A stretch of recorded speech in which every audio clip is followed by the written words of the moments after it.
हाँ भाई।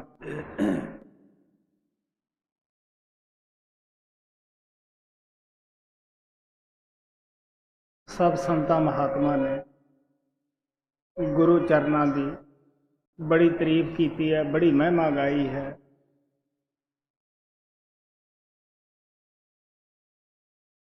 असी बाहरले चरनां नूं भी नमस्कार करते हैं, क्योंकि उत्थे आउणे भी बड़े मुश्किल हुंदे है।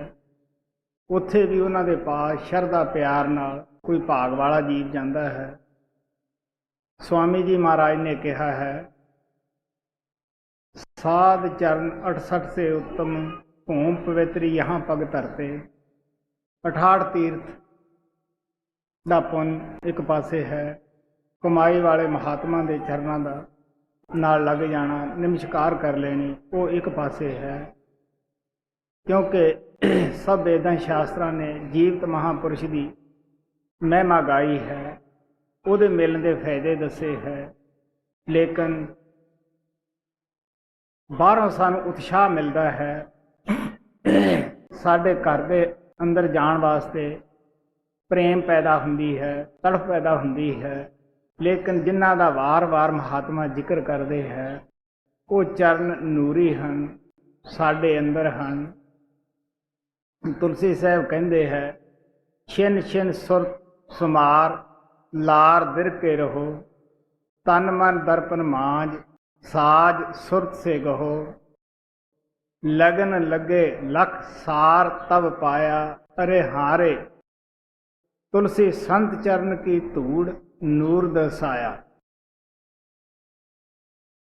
हुण सवाल पैदा हुंदा है कि वो चरण सानू कित्थे मिलते हैं। जद सानू नाम शब्द का भेद मिल जाता है, हर व्यक्ति भजन करना शुरू करता है, अभ्यास करना शुरू करता है। जद असी फैले ख्याल नूं अखां दे पिछे दोनों भरवटियां दे दरम्यान इस जगह एकागर कर लेने हैं, अंदर प्रकाश होना शुरू हो जाता है, नूर नजर आउण लग जाता है। और इथों तक पहुंचना हर सिख का धर्म है।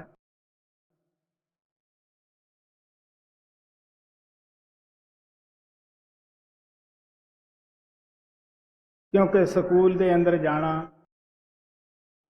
बच्चे की ड्यूटी है। कई जिम्मेवारियां बच्चे दियां अपनियां हुंदियां हन, अध्यापक दियां अपनियां हुंदियां हन। अगर बच्चा स्कूल के अंदर जावे ना और रस्ते के अंदर बैठ के बेनतियां करन लग जावे, या आपके टीचर की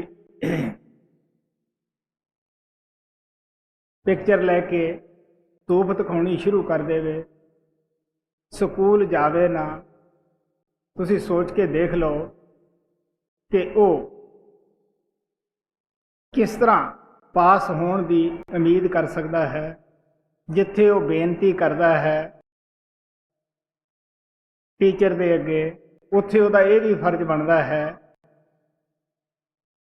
कि स्कूल भी उस लगन ना जावे, ताकि टीचर उन्होंने अपना इल्म दस सके।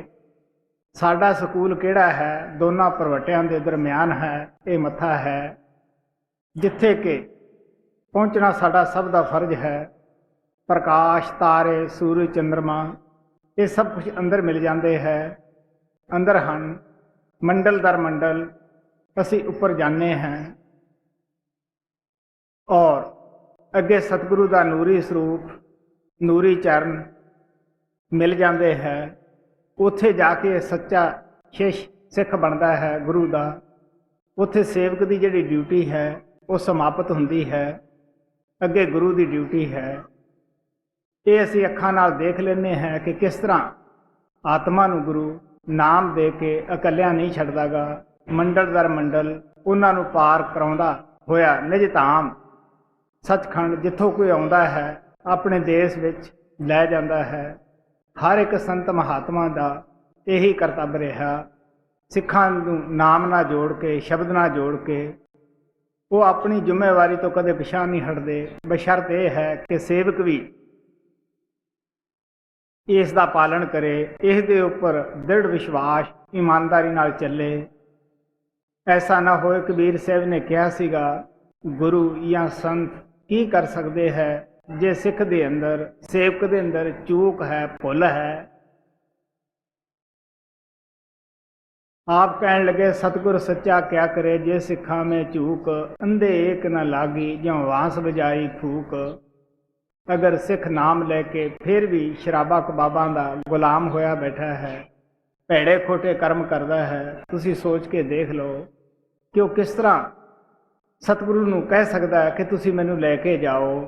तुसी सोच के देख सकते हो, अगर किसी का लड़का काबिल बनना चाहता है, पिता की ओह रहनुमाई या खुशी प्राप्त करना चाहता है, उस बच्चे नूं अपने पिता का कहाकार भी बनना पएगा।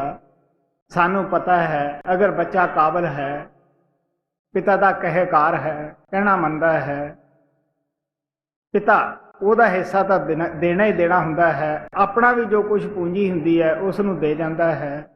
इसे तरह गुरु और शिष्य का बड़ा गूढ़ा रिश्ता हुंदा है।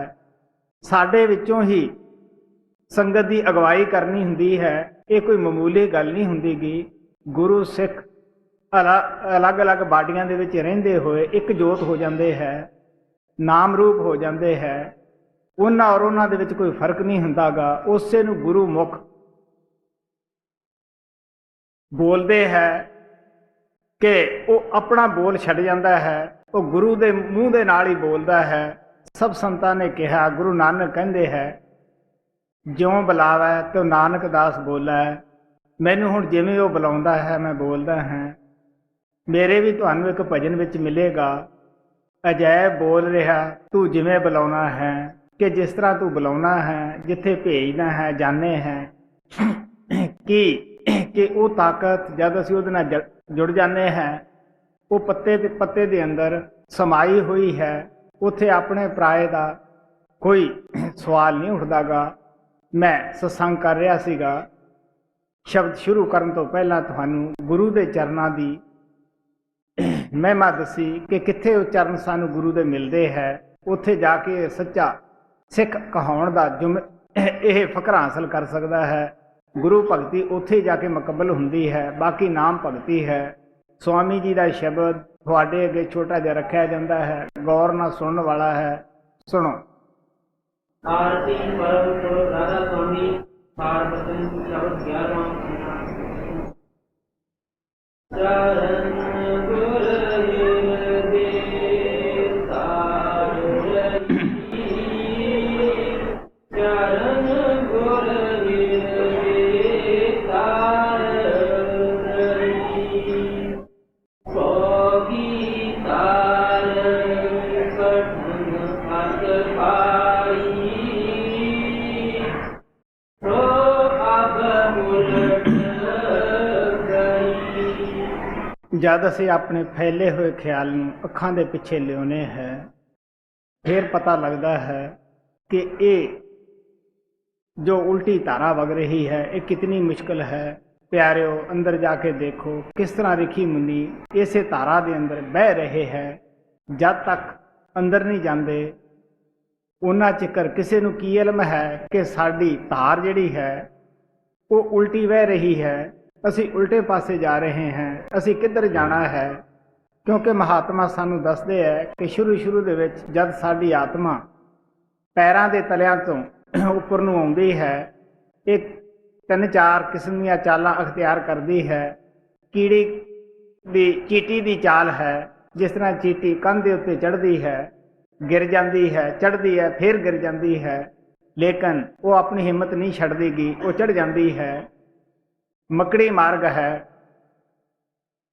क्योंकि 4 चालां सुरत अख्तियार करती है। मकड़ी चाल है, जिस तरह मकड़ी दरखत के उपरों तार के जरिए उतरती है, वो अपने विचों ही पैदा करती है, उस दे जरिए ही खा पी के ऊपर चढ़ जाती है।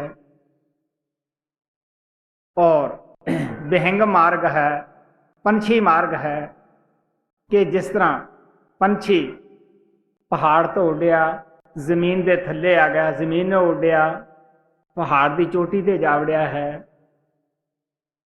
ਸੋ ਸੰਤਾਂ ਦੀ ਚਾਲ ਜੋ ਹੁੰਦੀ ਹੈ ਉਹ ਬਿਹੰਗਮ ਚਾਲ ਹੁੰਦੀ ਹੈ। ਕਬੀਰ ਸਾਹਿਬ ਕਹਿੰਦੇ ਹੈ, ਸ਼ਬਦ ਬਿਹੰਗਮ ਚਾਲ ਹਮਾਰੀ, ਕਹੇ ਕਬੀਰ ਸਤਿਗੁਰ ਦੀ ਤਾਰੀ। ਇਹ ਤਾਰੀ ਕੌਣ ਦਿੰਦਾ ਹੈ? ਗੁਰੂ ਦਿੰਦਾ ਹੈ, ਜੋ ਸਾਡੇ ਅੰਦਰ ਬੈਠ ਕੇ ਅਗਵਾਈ ਕਰਦਾ ਹੈ। ਇਸ ਵਾਸਤੇ ਆਪ ਕਹਿੰਦੇ ਫਿਰ ਪਤਾ ਲੱਗਦਾ ਹੈ ਕਿ ਕਿਸ ਤਰ੍ਹਾਂ ਇਸ ਧਾਰ ਦੇ ਅੰਦਰ ਬੜੇ ਬੜੇ ਰਿਖੀ ਮੁਨੀ, ਮਹਾਰਾਜ ਸਾਵਣ ਸਿੰਘ ਕਹਿੰਦੇ ਹੁੰਦੇ ਸੀ, ਜਿਨ੍ਹਾਂ ਦੀਆਂ ਕਿਤਾਬਾਂ ਦੁਨੀਆ ਦੇ ਉੱਤੇ ਮਸ਼ਹੂਰ ਹਨ, ਅੰਦਰ ਅੜ ਕੇ ਬੈਠੇ ਹੈ। ਤੁਸੀਂ ਜਾ ਕੇ ਦੇਖ ਸਕਦੇ ਹੋ। ਔਰ ਇਸ ਵਾਸਤੇ ਅੰਦਰ ਜਦ ਅਸੀਂ ਜਾਂਦੇ ਹਾਂ, ਅੰਦਰ ਸ਼ੰਕਾ ਨਹੀਂ ਰਹਿੰਦਾ। ਅੰਦਰਲਾ ਮਾਰਗ ਸੰਤ ਦੱਸਦੇ ਹੈ ਕਿ ਕਿਸ ਤਰ੍ਹਾਂ ਕਿਤਾਬ ਦੀ ਤਰ੍ਹਾਂ ਖੁੱਲ੍ਹ ਜਾਂਦਾ ਹੈ, ਔਰ ਕਿਤਾਬ ਦੀ ਤਰ੍ਹਾਂ ਹੀ ਅਸੀਂ ਉਸ ਨੂੰ ਪੜ੍ਹ ਸਕਦੇ ਹਾਂ, ਜਿਸ ਤਰ੍ਹਾਂ ਅਸੀਂ ਬਾਹਰ ਆਮ ਕਿਤਾਬਾਂ ਨੂੰ ਪੜ੍ਹਦੇ ਹਾਂ। ਇਸੇ ਵਾਸਤੇ ਅਸੀਂ ਆਮ ਤੌਰ ਦੇ ਉੱਤੇ ਬਾਹਰ ਤਾਂ ਕਿਤਾਬਾਂ ਦੇ ਉੱਤੇ ਜ਼ੋਰ ਦਿੰਦੇ ਹਾਂ, ਪੜ੍ਹਾਈ 'ਤੇ ਜ਼ੋਰ ਦਿੰਦੇ ਹਾਂ, ਲੇਕਿਨ ਜਿਸ 6 ਫੁੱਟ ਦੀ ਬਾਡੀ ਦੇ ਵਿੱਚੋਂ ਇਹ ਧਰਮ ਗ੍ਰੰਥ ਨਿਕਲੇ ਹੈ, ਔਰ ਉਸ ਨੂੰ ਅਸੀਂ ਕਦੇ ਵੀ ਪੜ੍ਹਨ ਦੀ ਕੋਸ਼ਿਸ਼ ਨਹੀਂ ਕੀਤੀ। ਕਦੇ ਨਹੀਂ ਸੋਚਿਆ ਕਿ ਇਹ ਮਹਾਂਪੁਰਸ਼ਾਂ ਨੇ ਗ੍ਰੰਥ ਲਿਖੇ ਹੈ, ਇਹ ਕਿਉਂ ਲਿਖੇ ਹੈ, ਕਾਹਦੇ ਵਾਸਤੇ ਲਿਖੇ ਹੈ। ਲੇਕਿਨ ਜੇ ਅਸੀਂ ਇਹਨਾਂ ਨੂੰ ਪੜ੍ਹ ਕੇ ਇਸੇ ਤਰ੍ਹਾਂ ਹੀ ਛੱਡ ਦਈਏ, ਕਬੀਰ ਸਾਹਿਬ ਕਹਿੰਦੇ ਆ, ਵੇਦ ਕਤੇਬ ਇਫਤਰਾ ਭਾਈ, ਦਿਲ ਕਾ ਫਿਕਰ ਨਾ ਜਾਈ। ਫਿਰ ਵੀ ਮੌਤ ਔਰ ਪੈਦਾਇਸ਼ ਦਾ, ਨਰਕ ਦਾ, ਸੁਰਗ ਦੀ ਆਸ ਸਾਡੇ ਅੰਦਰ ਲੱਗੀ ਰਹਿੰਦੀ ਹੈ। ਦਿਲ ਖੁਸ਼ੂ ਖੁਸ਼ੂ ਹੀ ਕਰਦਾ ਰਹਿੰਦਾ ਹੈ। ਮਹਾਤਮਾ ਕਹਿੰਦੇ ਹੈ, ਜੇ ਅਸੀਂ ਉਹਨਾਂ ਧਰਮ ਗ੍ਰੰਥਾਂ ਦਾ ਅਧਿਐਨ ਕਰਕੇ ਅੰਦਰ ਜਾਈਏ, ਜਿਸ ਤਰ੍ਹਾਂ ਕਿ ਉਹਨਾਂ ਮਹਾਤਮਾ ਨੇ ਆਪਣੀ ਜ਼ਿੰਦਗੀ ਦੇ ਵਿੱਚ ਕੀਤਾ ਹੈ, ਸ਼ਬਦ ਨਾਮ ਦੀ ਕਮਾਈ ਕੀਤੀ, ਉਹ ਪੂਰਨ ਹੋਏ। ਅਸੀਂ ਵੀ ਅਗਰ ਉਸੇ ਤਰ੍ਹਾਂ ਕਰੀਏ, ਅਸੀਂ ਵੀ ਆਪਣੀ ਜ਼ਿੰਦਗੀ ਦੇ ਵਿੱਚ ਕਮ ਸੇ ਕਮ ਇਹਨਾਂ ਵੇਦਾਂ ਸ਼ਾਸਤਰਾਂ ਦੇ ਉੱਤੇ ਵੀ ਯਕੀਨ ਆਏਗਾ, ਔਰ ਉਹਨਾਂ ਮਹਾਤਮਾ ਦੇ ਉੱਤੇ ਵੀ ਯਕੀਨ ਆਏਗਾ ਕਿ ਜਿਨ੍ਹਾਂ ਨੇ ਲਿਖੇ ਹੈ ਕਿ ਵਾਕਿਆ ਹੀ ਉਹਨਾਂ ਦੀ ਚੜ੍ਹਾਈ ਠੀਕ ਸੀਗੀ। ਇਸ ਵਾਸਤੇ ਸਾਨੂੰ ਸਵਾਮੀ ਜੀ ਮਹਾਰਾਜ ਕਹਿੰਦੇ ਹੈ ਕਿ ਉਹ ਭਉ ਦੀ ਧਾਰ ਬੜੀ ਕਠਿਨ ਹੈ ਔਰ ਬੜੀ ਔਖੀ ਹੈ, ਮੁਸ਼ਕਲ ਹੈ। ਔਰ ਜਦ ਅਸੀਂ ਉੱਪਰ ਚਲੇ ਜਾਂਦੇ ਹਾਂ, ਫਿਰ ਪਤਾ ਲੱਗਦਾ ਹੈ ਕਿ ਜਿਹੜੀ ਧਾਰ ਉਲਟ ਸੀ ਉਹ ਸਿੱਧੀ ਹੋ ਗਈ ਹੈ। ਜਿਸ ਤਰ੍ਹਾਂ ਮੱਛੀ ਮਾਰਗ ਮੈਂ ਦੱਸਦਾ ਆਇਆ ਸੀ, 4 ਕਿਸਮ ਦੀਆਂ ਚਾਲਾਂ ਸੁਰਤ ਅਖਤਿਆਰ ਕਰਦੀ ਹੈ। ਮੱਛੀ ਕੀ ਕਰਦੀ ਹੈ? ਉਹ ਚੜ੍ਹਾਈ ਦੀ ਆਸ਼ਕ ਹੁੰਦੀ ਹੈ। ਬੇਸ਼ੱਕ 50 ਫੁੱਟ ਦੀ ਬੁਲੰਦੀ ਤੋਂ ਧਾਰ ਥੱਲੇ ਨੂੰ ਪੈਂਦੀ ਹੋਵੇ, ਉਹ ਉੱਪਰ ਜਾ ਚੜ੍ਹਦੀ ਹੈ। ਇਸੇ ਤਰ੍ਹਾਂ ਸਾਡੀ ਸੁਰਤ ਨੂੰ ਕਿਹੜੀਆਂ ਚੀਜ਼ਾਂ ਇੱਥੇ ਅਟਕਾ ਰਹੀਆਂ ਹਨ? ਮੈਂ ਮੇਰੀ ਹੈ, ਹੋਰ ਕੌਮਾਂ ਮਜ਼੍ਹਬਾਂ ਦਾ ਪਿਆਰ ਹੈ, ਹੋਰ ਕਈ ਕਿਸਮ ਦੇ ਅਸੀਂ ਜਾਣਦੇ ਹਾਂ। ਜ਼ਿੰਦਗੀ ਦੇ ਅੰਦਰ ਕਿਤਨੀਆਂ ਸਾਨੂੰ ਅੜਚਣਾ ਪੈਰ ਪੈਰ 'ਤੇ ਆਉਂਦੀਆਂ ਹਨ। ਕਿਧਰੇ ਨੰਗ ਹੈ, ਕਿਧਰੇ ਭੁੱਖ ਹੈ, ਕਿਧਰੇ ਮੌਤ ਹੋ ਰਹੀ ਹੈ, ਰੋ ਰਹੇ ਹੈ, ਸਾਡੇ ਸਾਥੀ ਵਿਛੜ ਜਾਂਦੇ ਹੈ। ਸੋ ਇਸ ਵਾਸਤੇ ਮਹਾਤਮਾ ਸਾਨੂੰ ਪਿਆਰ ਨਾਲ ਕਹਿੰਦੇ ਹੈ ਕਿ ਜਦ ਅਸੀਂ ਉੱਪਰ ਜਾਂਦੇ ਹਾਂ, ਫਿਰ ਪਤਾ ਲੱਗਦਾ ਹੈ ਕਿ ਜਿਹੜੀ ਧਾਰ ਉਲਟ ਵਹਿ ਰਹੀ ਸੀ, ਉਹ ਗੁਰੂ ਦੀ ਦਇਆ ਨਾਲ, ਪਿਆਰ ਨਾਲ ਉਹ ਸਿੱਧੀ ਹੋ ਗਈ ਹੈ ਜੀ।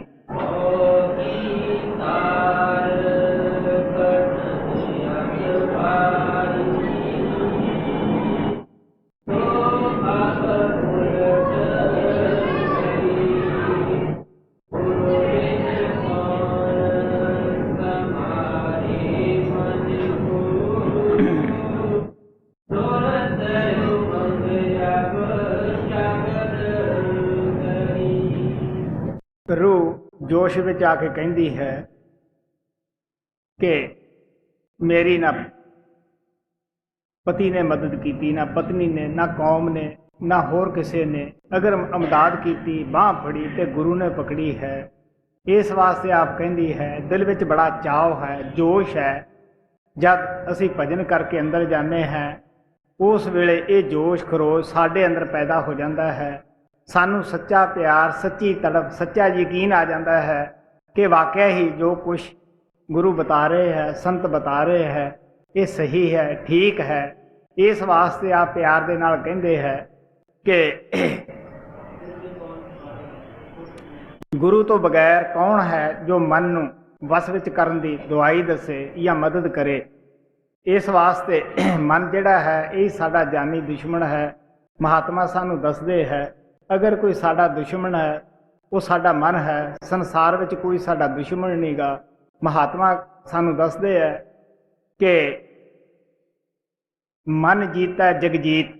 गुरु नानक देव जी महाराज कहते हैं, अगर असी आपके मन को जित लेने हैं, इस ते फतेह हासिल कर लेने हैं, असी जिसने जग ਨੂੰ जीवन दिता है उस उत्ते फतेह हासिल कर लेने हैं, अपनी जित प्राप्त कर लेने हैं।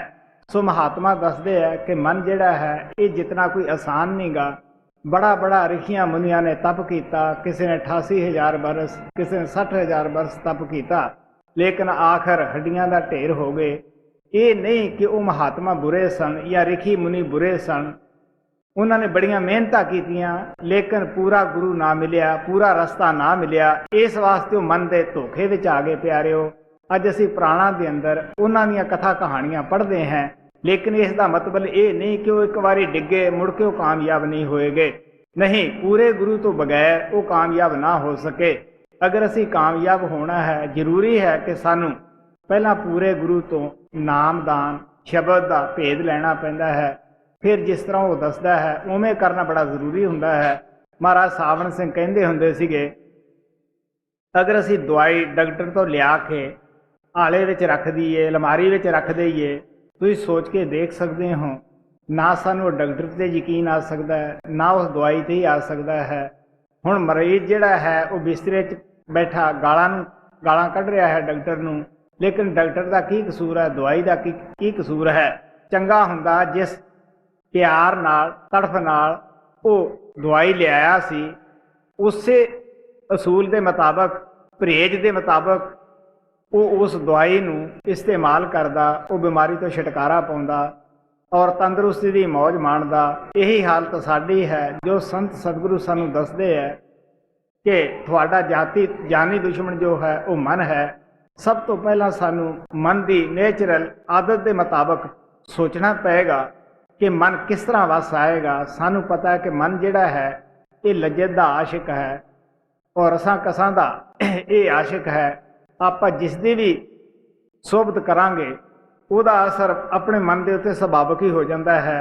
शराबियां कबाबियां की सभा में जावांगे, बैठांगे, शराब कबाब खाण पीण की आदत पै जाएगी। जुए बाजां की सोबत करांगे, जुआ खेडण की आदत पै जाती है। ये सुभाविक ही है कि जैसी संगत वैसी रंगत। अगर असी साधु संतां महात्मा की संगत और सोबत दे विच बैठांगे तो साडे भुल्लड़ मन नूं भी किते ना किते चोट लगेगी। पता नहीं महात्मा दे किस लफ्ज ने साडी जिंदगी पलट देनी है। असी भी शब्द नाम की कमाई करन लग जाएंगे। अज ताईं जिसने भी कमाई की, जिसने भी आपदी आत्मा नूं मन दे पंजे तो आजाद किया है, उसने शब्द की नाम की कमाई दे नाल ही कीता है। महात्मा सानू दसदे है कि जिहड़ा साडा मन है ये ब्रह्म दी अंश है। ये छोटी जी ताकत नहीं गी, ये ब्रह्म दा कमांडर इन चीफ है। लेकिन ये भी अपने घर तो भुल गया है। जिस तरह साडी आत्मा सचखंड नूं भुल के इस दुनिया नूं ही खसम खसाई सब कुछ समझ बैठी है, सच्चाई दुनिया नूं ही समझदी है। यही हालत साडे मन दी है। महात्मा सानू दसदे है सानू मन नूं की करना है कि सब तो पहले इसके टिकाणे ते पहुंचाउणा है। इहदा टिकाणा ब्रह्म है। साडी आत्मा दे उपर पहला स्थूल पड़दा है, इस दे अंदर सूक्ष्म है। जद असीं कारण पड़दे दे सिखर ते जा वड़दे हैं, ब्रह्म के सिखर ते जा वड़दे हैं, ये मन वस विच आ जाता है। जो हिरन की तरह दौड़दा है, इनू आपदे टिकाणे का ज्ञान हो जाता है। यही मन जो चलाकियां मारदा है, दुश्मनी करदा है, विषय वकारां दे विच प्रेरदा है, ये साडा मित्र बन जाता है, दोस्त बन जाता है। इस वास्ते महात्मा सानू दसदे है सब तो पहला इस नूं वो संगत सोबत देनी है जिहदे नाल इस ते असर हुंदा है। और इस वास्ते कहने लगे फिर जरूरी है कि इसनूं नाम का रस, शब्द का रस देना है जी।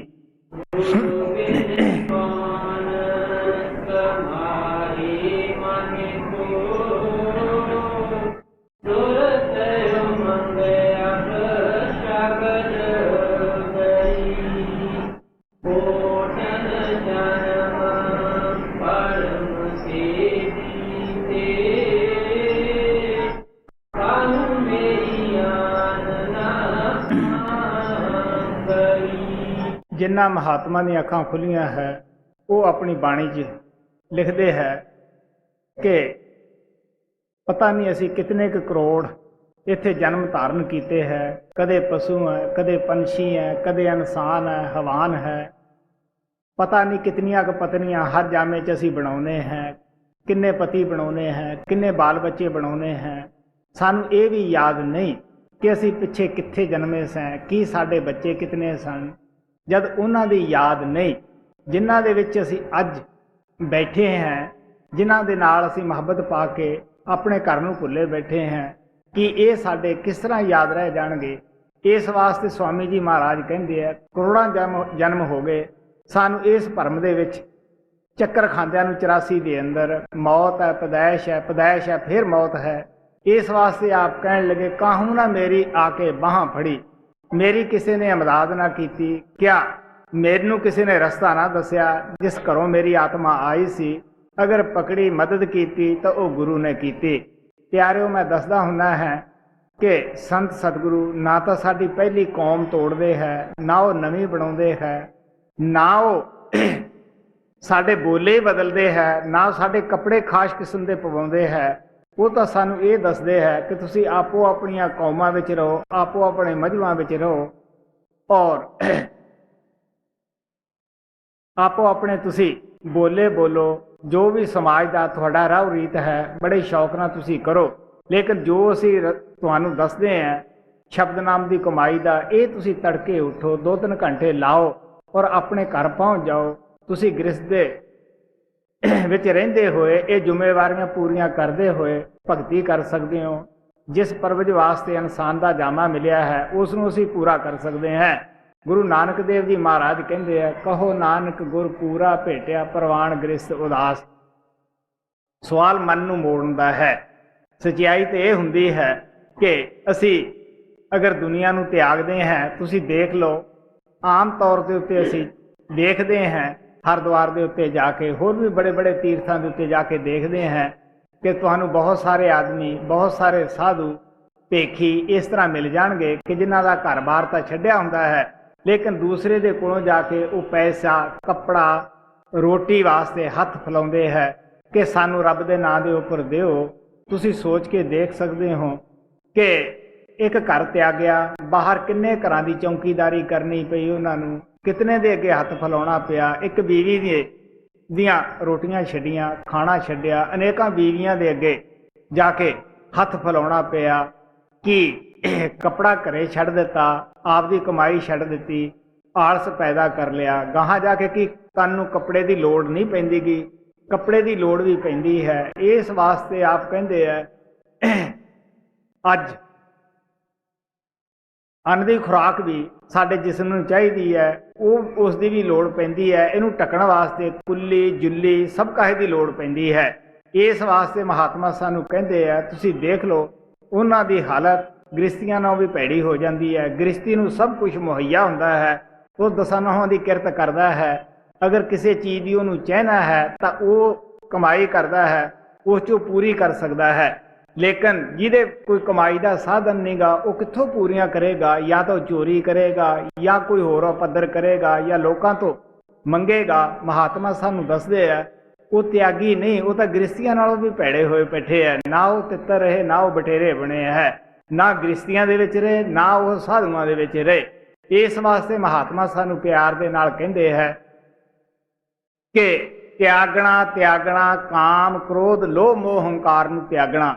ਤਿਆਗਣ ਵਾਲੀਆਂ ਤੇ 5 ਚੀਜ਼ਾਂ ਸੀ। ਕਾਮ ਨੂੰ ਛੱਡ ਦਿਓ, ਕ੍ਰੋਧ ਨੂੰ ਛੱਡ ਦਿਓ, ਔਰ ਲੋਭ ਨੂੰ ਛੱਡ ਦਿਓ, ਹੰਕਾਰ ਨੂੰ ਛੱਡ ਦਿਓ, ਮੋਹ ਨੂੰ ਛੱਡ ਦਿਓ। ਇਹ ਚੀਜ਼ਾਂ ਹੀ ਸਾਨੂੰ ਪਰੇਸ਼ਾਨ ਕਰਦੀਆਂ ਹਨ। ਆਪ ਕਹਿਣ ਲੱਗੇ, ਦੇਸ਼ ਛੋੜ ਪ੍ਰਦੇਸੇ ਧਾਇਆ, ਪਿੰਡ ਛੱਡ ਦਿੱਤਾ, ਘਰ ਛੱਡ ਦਿੱਤਾ, ਪ੍ਰਦੇਸ਼ ਦੇ ਵਿੱਚ ਚਲਿਆ ਗਿਆ ਹੈ। ਆਪ ਕਹਿੰਦੇ 5 ਚੰਡਾਲ ਨਾਲੇ ਲੈ ਆਇਆ। ਜਿਨ੍ਹਾਂ ਦਾ ਤਿਆਗਨ ਕਰਨਾ ਸੀ ਉਹ ਤਾਂ ਹਮੇਸ਼ਾ ਸਾਥ ਹੀ ਹੈ। ਸੋ ਮਹਾਤਮਾ ਸਾਨੂੰ ਪਿਆਰ ਨਾਲ ਕਹਿੰਦੇ ਹੈ ਕਿ ਬੜੇ ਹੀ ਯੁੱਗ ਬੀਤ ਗਏ ਹੈ, ਅੱਜ ਤੱਕ ਮੇਰੀ ਕਿਸੇ ਵੀ ਬਾਂਹ ਨਾ ਫੜੀ, ਅਗਰ ਪਕੜੀ ਤੇ ਗੁਰੂ ਨੇ ਪਕੜੀ ਹੈ। ਹੁਣ ਤੁਸੀਂ ਦੇਖ ਲਓ, ਜਿਹੜਾ ਮਹਾਤਮਾ ਸਾਡੇ ਕੋਈ ਕੌਮ ਨਾ ਬਦਲਾਵੇ, ਆਪਣਾ ਬੋਝਾ ਸਾਡੇ ਤੇ ਨਾ ਸਿੱਟੇ, ਉਹ ਦਸਾਂ ਨਹੁੰਆਂ ਦੀ ਕਿਰਤ ਕਰਕੇ ਆਪਦਾ ਪੇਟ ਪਾਲਦਾ ਹੋਏ। ਅੱਜ ਤਾਈਂ ਜਿਤਨੇ ਵੀ ਰੂਹਾਨੀਅਤ ਦੇ ਮਹਾਤਮਾ ਹੋਏ ਆ, ਕਦੇ ਵੀ ਸੰਗਤ ਦੇ ਉੱਤੇ, ਆਪਣੀ ਸੁਸਾਇਟੀ ਦੇ ਉੱਤੇ ਉਹ ਬੋਝਾ ਬਣ ਕੇ ਨਹੀਂ ਆਉਂਦੇਗੇ। ਚਾਹੇ ਉਹ ਤਾਣਾ ਆਉਣ, ਚਾਹੇ ਉਹ ਖੇਤੀ ਕਰਨ, ਜਾਂ ਮਜ਼ਦੂਰੀ ਕਰਨ, ਜਾਂ ਕੋਈ ਦੁਕਾਨਦਾਰੀ ਕਰਨ, ਉਹ ਆਪਣਾ ਪਰਵਿਸ਼ ਕਰਦੇ ਹੈ, ਸਾਧ ਸੰਗਤ ਦੀ ਮੁਫਤ ਸੇਵਾ ਕਰਦੇ ਹੈ। ਸਚਾਈ ਤੇ ਇਹ ਹੁੰਦੀ ਹੈ ਕੋਈ ਆਪਣੀ ਕਮਾਈ ਵਿੱਚੋਂ ਲੰਗਰ ਵਿੱਚ ਵੀ ਪਾਉਂਦੇ ਹੈ। ਸੋ ਇਸ ਵਾਸਤੇ ਆ ਪਿਆਰ ਦੇ ਨਾਲ ਕਹਿੰਦੇ ਹੈ, ਅਗਰ ਐਸੇ ਮਹਾਤਮਾ ਤੋਂ ਜਿਹੜੇ ਕਿ ਪ੍ਰਮਾਤਮਾ ਦੀ ਤਰਫੋਂ ਹੀ ਆਤਮਾ ਦੀ ਸੇਵਾ ਮੁਫਤ ਦੇ ਵਿੱਚ ਕਰਨ ਵਾਸਤੇ ਆਏ ਹੋਣ, ਅਸੀਂ ਫਾਇਦਾ ਨਾ ਉਠਾਈਏ, ਇਦੋਂ ਵੱਧ ਸਾਡਾ ਕੀ ਭੁੱਲ ਹੋਏਗੀ, ਕੀ ਅਸੀਂ ਗਲਤੀ ਕਰ ਰਹੇ ਹੋਵਾਂਗੇ। ਮਹਾਤਮਾ ਸਾਨੂੰ ਦੱਸਦੇ ਹੈ, ਸਾਡਾ ਇਤਿਹਾਸ ਦੱਸਦਾ ਹੈ ਕਿ ਅੱਜ ਤਾਈਂ ਸੰਤਾਂ ਦੇ ਸੇਵਕਾਂ ਨਾਲ ਜਾਂ ਮਹਾਤਮਾ ਦੇ ਨਾਲ ਕਿਸੇ ਨੇ ਅੱਛਾ ਸਲੂਕ ਨਹੀਂ ਕੀਤਾਗਾ। ਇਤਿਹਾਸ ਦੱਸਦਾ ਹੈ ਕਿ ਕਿਸ ਤਰ੍ਹਾਂ ਹਜ਼ਰਤ ਈਸਾ ਨੂੰ ਕੰਡਿਆਂ ਦਾ ਤਾਜ ਪਹਿਨਾਇਆ ਗਿਆ, ਬਲਕਿ ਉਹ ਕੰਡਿਆਂ ਨੂੰ ਸਿਰ ਦੇ ਉੱਤੇ ਕੁੱਟਿਆ ਗਿਆ ਔਰ ਗੁਰੂ ਨਾਨਕ ਨੂੰ ਚੱਕੀਆਂ ਪਿਹਾਈਆਂ ਗਈਆਂ। ਉਹਨਾਂ ਨੂੰ ਇਹ ਕਿਹਾ ਤੁਹਾਨੂੰ ਅੱਛਾ ਬੋਲਣਾ ਹੀ ਨਹੀਂ ਆਉਂਦਾਗਾ। ਗੁਰੂ ਅਰਜਨ ਦੇਵ ਜੀ ਮਹਾਰਾਜ ਦਾ ਇਤਿਹਾਸ ਸਾਨੂੰ ਦੱਸਦਾ ਹੈ ਕਿ ਗੈਰ ਮਨੁੱਖੀ ਤਸੀਹੇ ਉਹਨਾਂ ਨੂੰ ਵੀ ਦਿੱਤੇ ਗਏ, ਤੱਤੇ ਤਵੇ ਤੇ ਬਿਠਾ ਦਿੱਤਾ, ਉਬਲਦੀ ਦੇਗ ਵਿੱਚ ਬਿਠਾ ਦਿੱਤਾ। ਇਦੋਂ ਵੱਧ ਹੋਰ ਕੀ ਤਸੀਹੇ ਹੋ ਸਕਦੇ ਹੈ। ਹੋਰ ਬਹੁਤ ਸਾਰੇ ਮਹਾਤਮਾ ਦੀ ਹਿਸਟਰੀ ਸਾਨੂੰ ਦੱਸਦੀ ਹੈ ਕਿ ਕਿਸ ਤਰ੍ਹਾਂ ਉਹਨਾਂ ਨੂੰ ਤਸੀਹੇ ਦਿੱਤੇ, ਲੇਕਿਨ ਉਹਨਾਂ ਮਹਾਤਮਾ ਨੇ ਜਵਾਬ ਦੇ ਵਿੱਚ ਕੀ ਕਿਹਾ। ਜਦ ਮਨਸੂਰ ਦੀਆਂ ਅੱਖਾਂ ਕੱਢੀਆਂ, ਉਹਨੂੰ ਸੂਲੀ ਤੇ ਚੜ੍ਹਨ ਲੱਗੇ, ਉਹਨਾਂ ਨੇ ਇਹ ਹੀ ਕਿਹਾ ਕਿ ਪਰਮਾਤਮਾ ਇਹ ਮੈਨੂੰ ਪਛਾਣ ਨਹੀਂ ਰਹੇ, ਮੈਂ ਇਹਨਾਂ ਵਾਸਤੇ ਕਿੰਨੀ ਹਮਦਰਦੀ ਰੱਖਦਾ ਹਾਂ। ਇਸੇ ਤਰ੍ਹਾਂ ਕੁਰੈਸ਼ ਨੇ ਕਿਹਾ ਸੀਗਾ ਕਿ ਹੇ ਪਰਮਾਤਮਾ ਤੂੰ ਇਹਨਾਂ ਨੂੰ ਮਾਫ ਕਰ ਦੇ, ਇਹਨਾਂ ਨੂੰ ਪਤਾ ਨਹੀਂ ਕਿ ਅਸੀਂ ਜ਼ੁਲਮ ਕਰ ਰਹੇ ਹਾਂ ਆਪਣੇ ਆਪ ਨਾਲ। ਹੁਣ ਤੁਸੀਂ ਦੇਖ ਲਓ, ਮਹਾਤਮਾ ਫਿਰ ਵੀ ਸਾਡੇ ਵਾਸਤੇ ਅਰਦਾਸ ਕਰਦੇ ਆ ਪਰਮਾਤਮਾ ਦੇ ਅੱਗੇ ਕਿ ਤੂੰ ਇਹਨਾਂ ਨੂੰ ਬਖਸ਼ ਦੇ। ਸੋ ਇਸ ਵਾਸਤੇ ਆਪ ਪਿਆਰ ਨਾਲ ਕਹਿੰਦੇ ਹੈ ਕਿ ਮੇਰੀ ਅਗਰ ਬਾਂਹ ਪਕੜੀ 84 ਚੋਂ ਕੱਢਿਆ ਤਾਂ ਮੈਨੂੰ ਮੇਰੇ ਗੁਰੂ ਨੇ ਕੱਢਿਆ ਹੈ ਜੀ।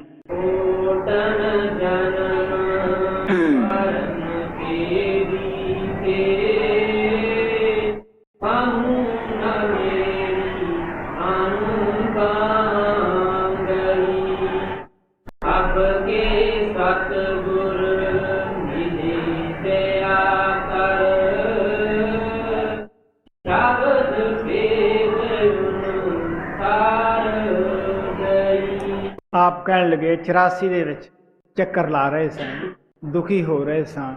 ਉਹ ਪ੍ਰਮਾਤਮਾ ਨੇ ਦਇਆ ਕੀਤੀ, ਅਪਾਰ ਕਿਰਪਾ ਕੀਤੀ, ਗੁਰੂ ਨਾਲ ਮਿਲਾਪ ਕੀਤਾ। ਗੁਰੂ ਨੇ ਦਇਆ ਕਰਕੇ ਸਾਨੂੰ ਸ਼ਬਦ ਨਾਮ ਦੇ ਨਾਲ ਜੋੜ ਦਿੱਤਾ ਹੈ। ਇਹੀ 84 ਚੋਂ ਨਿਕਲਣ ਦਾ ਸਾਧਨ ਔਰ ਤਰੀਕਾ ਹੈ। ਕਿਹਦੀ ਦਇਆ ਹੋਈ? ਉਹ ਪ੍ਰਮਾਤਮਾ ਪ੍ਰਭੂ ਦੀ ਦਇਆ ਹੋਈ। ਗੁਰੂ ਕੋਲੇ ਉਹਨੇ ਭੇਜਿਆ, ਗੁਰੂਆਂ ਨੇ ਸੰਤਾਂ ਨੇ ਦਇਆ ਕੀਤੀ, ਸਾਨੂੰ ਮੁਫਤ ਦੇ ਵਿੱਚ ਸ਼ਬਦ ਨਾਮ ਦਾ ਭੇਦ ਦੇ ਦਿੱਤਾ। ਮੈਂ ਉੱਪਰ ਦੱਸ ਕੇ ਆਇਆ ਸੀਗਾ ਕਿ ਜਿਸ ਤਰ੍ਹਾਂ ਸੂਰਜ ਰੋਸ਼ਨੀ ਮੁਫਤ ਦਿੰਦਾ ਹੈ ਔਰ ਹਵਾ ਮੁਫਤ ਦੇ ਵਿੱਚ ਹੀ ਪਰਮਾਤਮਾ ਦਿੰਦਾ ਹੈ।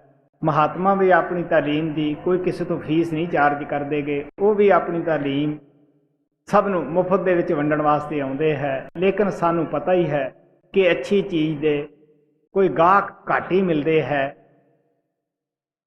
ਔਰ ਬਹੁਤ ਥੋੜੇ ਮਿਲਦੇ ਹੈ। ਇਸ ਵਾਸਤੇ ਕਬੀਰ ਸਾਹਿਬ ਕਹਿੰਦੇ ਹੈ, ਨਾਮ ਰਤਨ ਧਨ ਕੋਠੜੀ ਖਾਨ ਖੁੱਲੀ ਘਟ ਮਾਹੇ ਸੇਤ ਮੇਤ ਹੀ ਦੇਤ ਹੂੰ ਗਾਹਕ ਕੋਈ ਨਾਹੇ। ਕਹਿਣ ਲੱਗੇ ਮੇਰੇ ਅੰਦਰ ਹਰ ਜੀਵ ਵਾਸਤੇ ਖਾਨ ਖੁੱਲੀ ਹੋਈ ਹੈ ਜਿਹੜੀ ਕਦੇ ਮੁੱਕ ਨਹੀਂ ਰਹੀ। ਇਤਨਾ ਨਾਮ ਦਾ ਭੰਡਾਰ ਹੈ ਲੇਕਿਨ ਕੋਈ ਗਾਹਕ ਨਹੀਂ ਗਾ।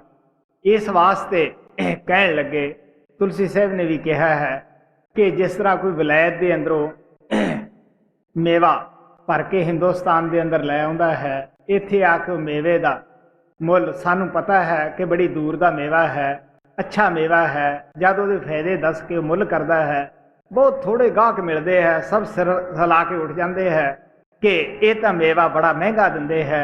ਇਸੇ ਤਰ੍ਹਾਂ ਸੰਤ ਮਹਾਤਮਾ ਮਾਲਕ ਦੇ ਪਿਆਰੇ ਜਦ ਨਾਮ ਦੇ ਮੇਵੇ ਦੀ, ਸ਼ਬਦ ਦੇ ਮੇਵੇ ਦੀ ਆ ਕੇ ਮਹਿਮਾ ਗਾਉਂਦੇ ਹੈ ਔਰ ਇਹ ਵੀ ਕਹਿੰਦੇ ਆ, ਦੇਖ ਪਿਆਰਿਆ ਤਨ ਮਨ ਧਨ ਤੈਨੂੰ ਕੁਰਬਾਨ ਕਰਨਾ ਪਏਗਾ, ਹਰ ਪਾਸੋਂ ਖਿਆਲ ਨੂੰ ਛੱਡ ਕੇ ਗੁਰੂ ਨੂੰ ਪਕੜਨਾ ਪਏਗਾ। ਇਹੀ ਸਾਡੇ ਲੋਕਾਂ ਨੂੰ ਮੁਸ਼ਕਿਲ ਹੈ ਕਿਉਂਕਿ ਸੰਤ ਮਹਾਤਮਾ ਨਾ ਤਾਂ ਸਾਥੋਂ ਧਨ ਮੰਗਦੇ ਆ, ਨਾ ਧਨ ਮੰਗਦੇ ਹੈ ਔਰ ਨਾ ਉਹ ਸਾਡੇ ਕਿਸੇ ਚੀਜ਼ ਦੇ ਭੁੱਖੇ ਹੁੰਦੇ ਹੈ। ਲੇਕਿਨ ਇਹ ਸਭ ਕੁਝ ਸੇਵਕ ਦੇ ਫਾਇਦੇ ਵਾਸਤੇ ਕਿਹਾ ਜਾਂਦਾ ਹੈ ਕਿਉਂਕਿ ਅਗਰ ਅਸੀਂ ਸਤਿਗੁਰੂ ਦੇ ਪ੍ਰਤੀਨਿਧ ਬਣ ਕੇ ਕੋਈ ਕਾਰੋਬਾਰ ਕਰਾਂਗੇ, ਕਰਿੰਦੇ ਬਣ ਕੇ ਕਰਾਂਗੇ, ਤਾਂ ਫਿਰ ਅਸੀਂ ਅਗਰ ਘਾਟਾ ਹੈ ਤਾਂ ਵੀ ਗੁਰੂ ਦਾ ਹੈ, ਵਾਧਾ ਤਾਂ ਵੀ ਗੁਰੂ ਦਾ ਹੈ। ਇਸ ਵਾਸਤੇ ਆ ਪਿਆਰ ਦੇ ਨਾਲ ਕਹਿੰਦੇ ਹੈ ਅਗਰ ਅਸੀਂ ਗੁਰੂ ਦਾ ਧਨ ਸਮਝਾਂਗੇ ਕਿ ਅਸੀਂ ਬੁਰੇ ਪਾਸੇ ਸ਼ਰਾਬਾਂ ਕਬਾਬਾਂ 'ਚ ਜਾਂ ਜੂਏ 'ਚ ਜਾ ਕੇ ਉਸ ਦੀ ਵਰਤੋਂ ਕਰ ਹੀ ਨਹੀਂ ਸਕਦੇਗੇ, ਕਿਉਂਕਿ ਸਾਨੂੰ ਪਤਾ ਹੈ ਕਿ ਸਾਡੇ ਗੁਰੂ ਦਾ ਦਿੱਤਾ ਹੋਇਆ, ਸਾਡੇ ਗੁਰੂ ਨੂੰ ਅਸੀਂ ਦੇ ਚੁੱਕੇ ਹਾਂ। ਅਗਰ ਤਨ ਨੂੰ ਅਸੀਂ ਗੁਰੂ ਦਾ ਸਮਝਾਂਗੇ, ਉਹਦੀ ਅਮਾਨਤ ਸਮਝਾਂਗੇ, ਅਸੀਂ ਇਹਦੇ ਨਾਲ ਕੋਈ ਭੈੜਾ ਖੋਟਾ ਕਰਮ ਕਰ ਹੀ ਨਹੀਂ ਸਕਦੇਗੇ। ਅਗਰ ਮਨ ਗੁਰੂ ਦਾ ਸਮਝਾਂਗੇ, ਅਸੀਂ ਇਹਦੇ ਨਾਲ ਕੋਈ ਫੁਰਨਾ ਦੁਨੀਆ ਦਾ ਸੋਚ ਹੀ ਨਹੀਂ ਸਕਦੇਗੇ। ਇਸ ਵਾਸਤੇ ਮਹਾਤਮਾ ਸਾਨੂੰ ਪਿਆਰ ਨਾਲ ਕਹਿੰਦੇ ਹੈ, ਤਨ ਮਨ ਧਨ ਸਭ ਸੌਂਪ ਗੁਰ ਕੋ ਹੁਕਮ ਮੰਨਿਆ ਪਾਈਐ। ਆਪ ਕਹਿਣਗੇ ਸਭ ਕੁਝ ਉਸ ਨੂੰ ਦੇਖ ਕੇ ਜੋ ਹੁਕਮ ਉਹ ਦਿੰਦਾ ਹੈ ਸ਼ਬਦ ਨਾਮ ਦੀ ਕਮਾਈ ਦਾ, ਬੜੇ ਪਿਆਰ ਦੇ ਨਾਲ ਤੂੰ ਉਸ ਨੂੰ ਕਰ ਜੀ। ਅਬ ਕੇ ਸਤਿਗੁਰ ਮਿਲੇ ਦਇਆ ਕਰ,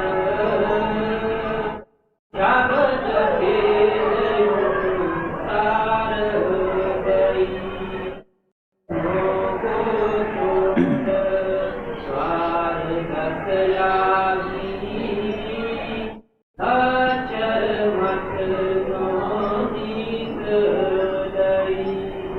ਕੀ ਕਰਨਾ ਹੈ? ਸਿਮਰਨ ਦੇ ਜਰੀਏ 9 ਦੁਆਰੇ ਖਾਲੀ ਕਰਨੇ ਹੈ। 2 ਅੱਖਾਂ ਦੇ ਸੁਰਾਖ ਹੈ, 2 ਨੱਕ ਦੇ ਹੈ, 2 ਅੱਖਾਂ ਦੇ ਸੁਰਾਖ ਹਨ, ਮੂੰਹ ਹੈ, ਹੇਠ 2 ਇੰਦਰੀਆਂ ਦੇ ਸੁਰਾਖ ਹਨ।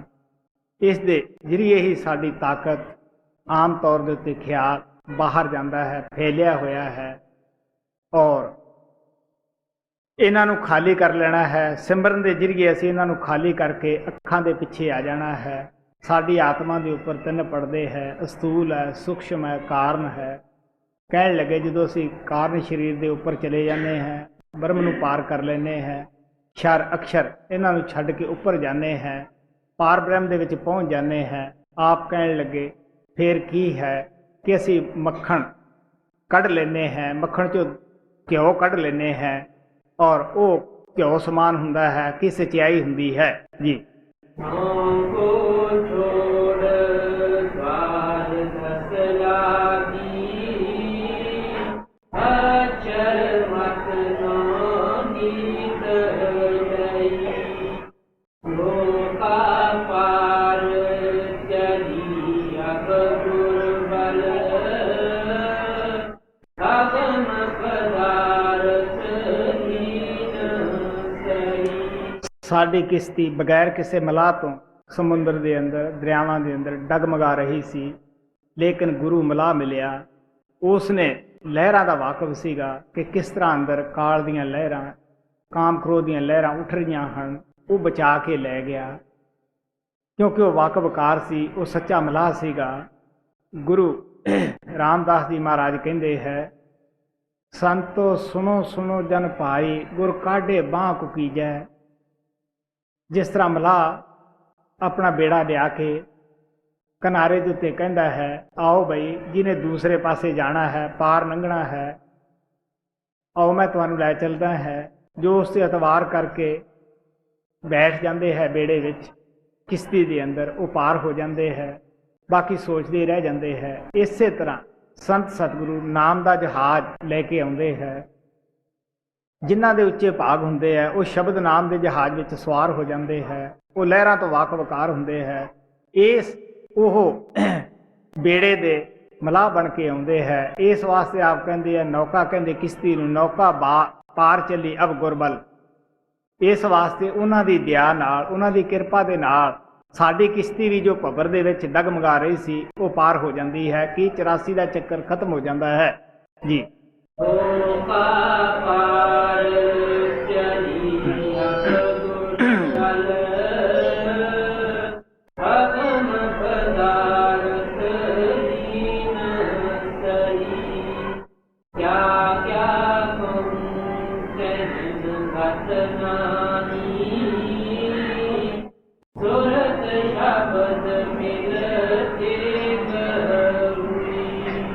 ਆਪ ਕਹਿਣ ਲੱਗੇ ਮੈਂ ਕੀ ਕਵਾਂ।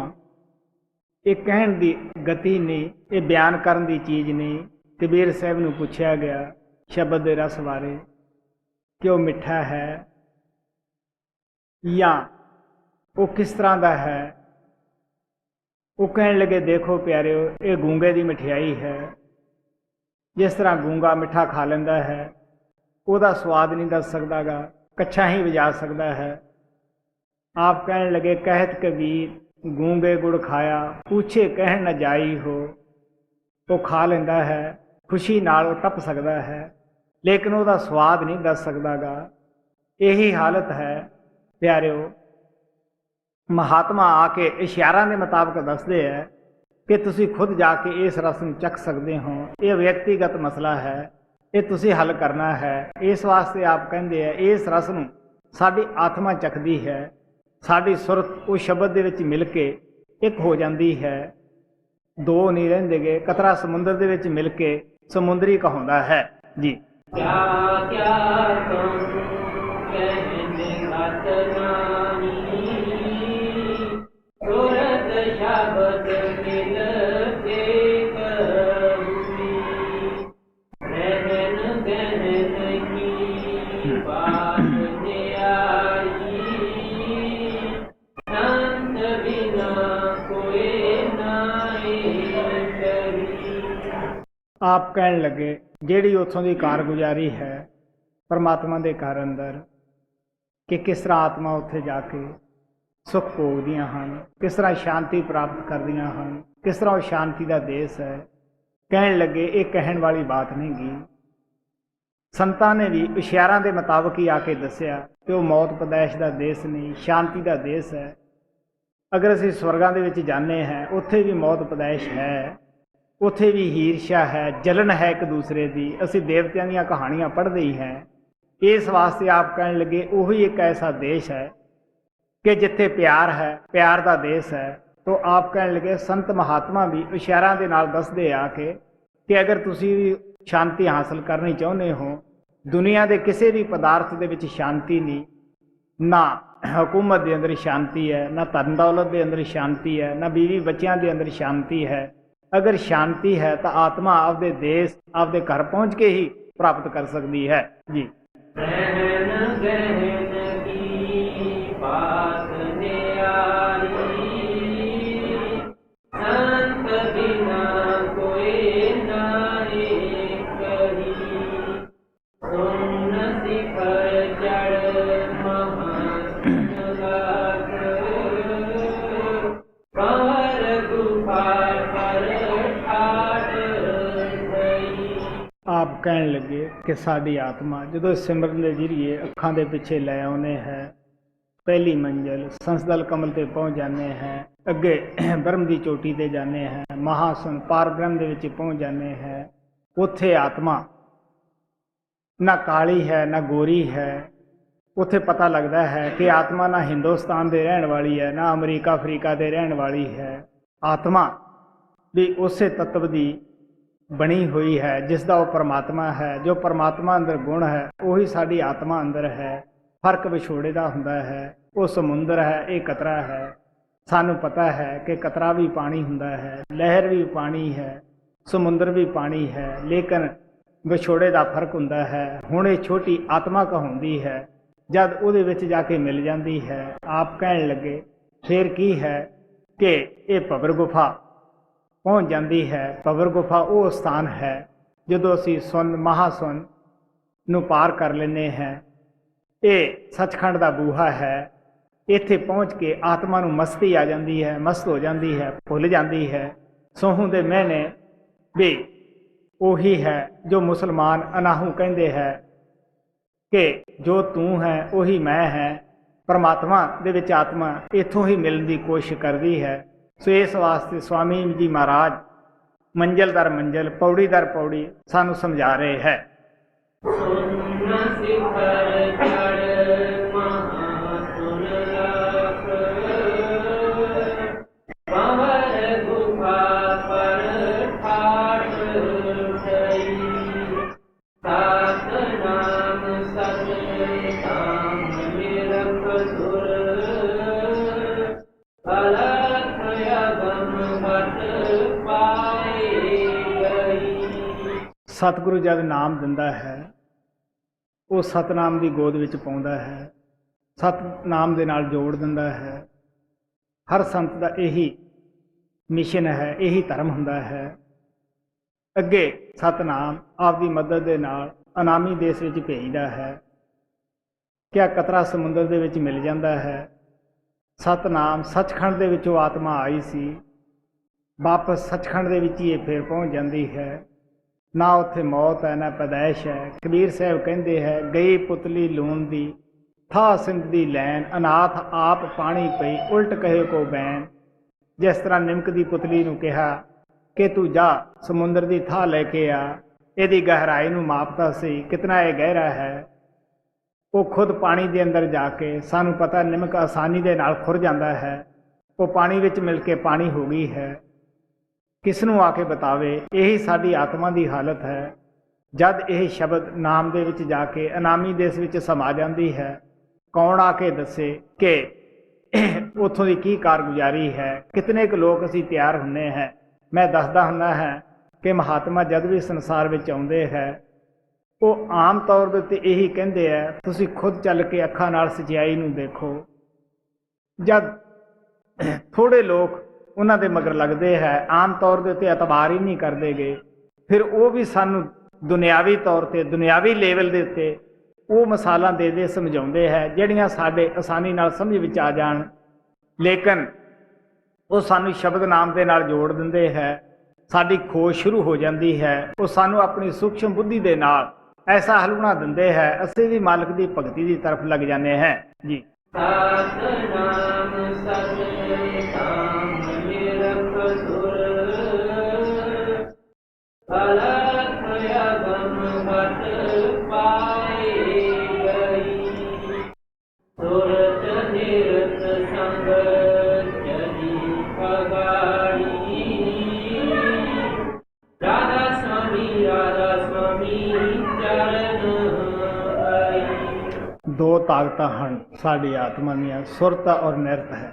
ਨਿਰਤ ਉਹ ਤਾਕਤ ਹੈ ਜਿਹੜੀ ਦੇਖਣ ਵਾਲੀ ਹੁੰਦੀ ਹੈ। ਸੁਰਤ ਸੁਣਨ ਵਾਲੀ ਤਾਕਤ ਨੂੰ ਕਿਹਾ ਗਿਆ ਹੈ। ਸਾਨੂੰ ਪਤਾ ਹੈ ਕਿ ਰੋਸ਼ਨੀ ਜੋ ਹੈ ਉਹ ਆਵਾਜ਼ ਨਾਲੋਂ ਤੇਜ਼ ਹੁੰਦੀ ਹੈ।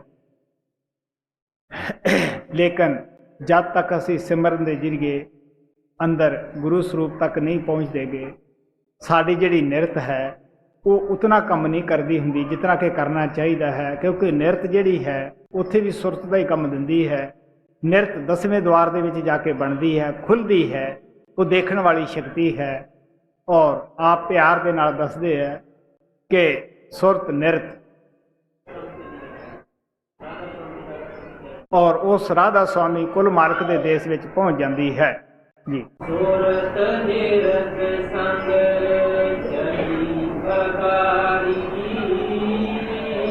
ਰਾਧਾ ਸੁਆਮੀ ਚਰਨ ਆਈ।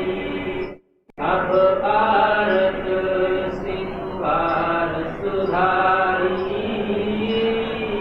ਪ੍ਰੇਮ ਕੁਮੰਗ ਪੀ ਬਹੁਤ ਚਰੀ। ਆਰਤ ਦੇ ਮਹੀਨੇ ਹੈ, ਕਤਰੇ ਦਾ ਸਮੁੰਦਰ ਵਿੱਚ ਮਿਲ ਜਾਣਾ, ਸਾਡੀ ਆਤਮਾ ਦਾ ਗੁਰੂ ਵਿੱਚ ਮਿਲ ਜਾਣਾ, ਇਹ ਸੱਚੀ ਆਰਤ ਹੈ। ਆਪ ਪਿਆਰ ਦੇ ਨਾਲ ਕਹਿੰਦੇ ਹੈ, ਪਰਮਾਤਮਾ ਦਾ ਸਰੂਪ ਕੀ ਹੈ? ਪਿਆਰ ਹੈ, ਪ੍ਰੇਮ ਹੈ। ਆਤਮਾ ਦਾ ਸਰੂਪ ਵੀ ਪਿਆਰ ਔਰ ਪ੍ਰੇਮ ਹੈ। ਇਸ ਵਾਸਤੇ ਆਪ ਕਹਿਣ ਲੱਗੇ ਹੈ, ਬੜਾ ਦਿਲ ਦੇ ਵਿੱਚ ਪਿਆਰ ਉੱਠਿਆ ਹੈ, ਪ੍ਰੇਮ ਉੱਠਿਆ ਹੈ ਜੀ। ਅਬ ਆਰਤ ਸੰਸਾਰ ਸੁਧਾਰੀ। ਪ੍ਰੇਮ ਉਮੰਗ ਪੀ ਬਹੁਤ ਚਰੀ।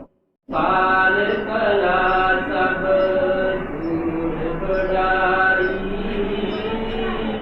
ਜਾਲ ਸ਼ਰਨ ਅਬ ਆਨ ਲਈ। ਕਾਲ ਦੇ ਨਿਚਲੇ ਦੇਸ਼ ਹੈ।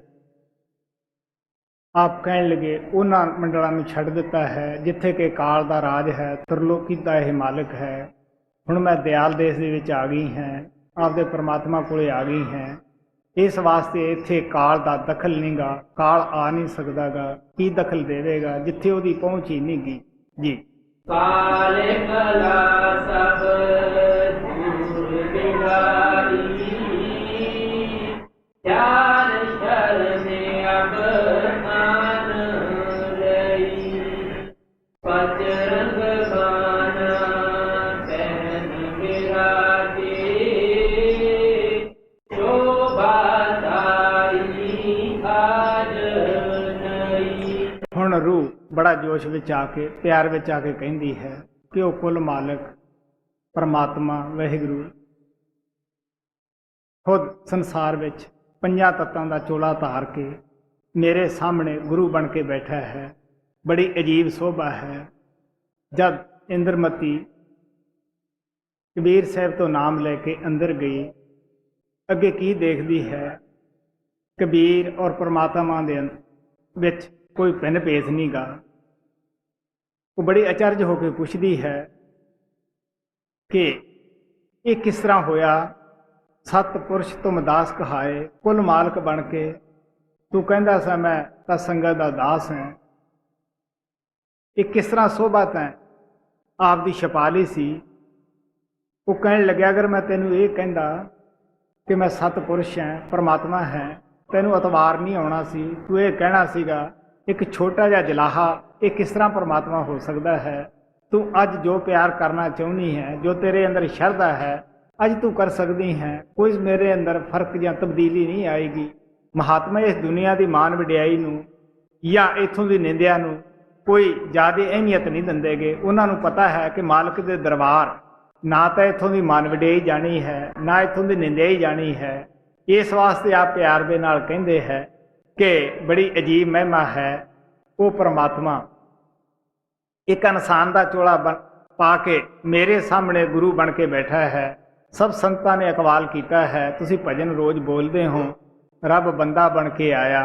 ये उदों ही कहा गया कृपाल नूं, कुल मालिक नूं, जद समझ दे विच आया कि ये इंसान नहीं। मैं एक भजन विच दस्या है कि दुनिया कहंदी संत कृपाल, मापे उहनूं कहंदे पाल, साडा तां दीन अमान, कि माता पिता उसनूं पाल कहंदे है, दुनिया संत कृपाल कहंदी है, लेकिन मेरा हो की है दीन अमान है।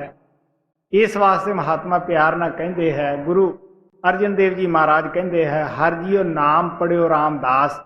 वो भी अपने गुरु ने यही कह उठे कि परमात्मा का नाम ही रामदास पै गया है। बुल्ले शाह सूफी संत कहता है मौला आदमी बन आया, वाह वाह अपना आप छुपाया।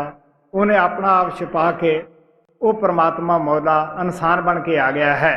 इस वास्ते स्वामी जी महाराज भी प्यार ना सानू समझाते हैं कि देखो कैसी महिमा है कि कुल मालक होके किस तरह एक छोटे जे पैमाने विच आके अपनी जिंदगी गुजारदा है। ये कौन कहंदे है जिहड़े अंदर जाते हैं कमाई करते हैं जी।